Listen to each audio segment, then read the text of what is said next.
பொடி தோசையா? ரமணி, உனக்கு 52 வெரைட்டி தோசையா தெரியும்? கல்யாணம் 7 வருஷத்துல உனக்கு இவ்வளவு தெரியும்னு எனக்கு தெரியாம போச்சு ரமணி. எப்படி இதெல்லாம் கத்துக்கிட்ட? எங்க பரம்பரையில எல்லாருமே நல்லா சமைக்க தெரிஞ்சவங்க தான். தாய் 8 அடி பாஞ்சா குட்டி 52 அடி பாயும். எங்க அம்மாவுக்கு 8 வெரைட்டி ரைஸ் தான் தெரியும். எனக்கு 52 வகை தோசை தெரியும். சாப்பிடுங்க, அடுத்தது எடுத்துட்டு வரேன்.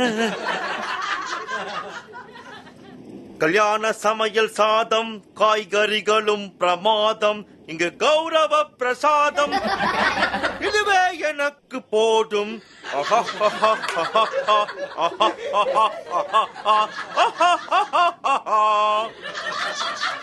உங்க ஆரா பஜ்ஜி எங்க?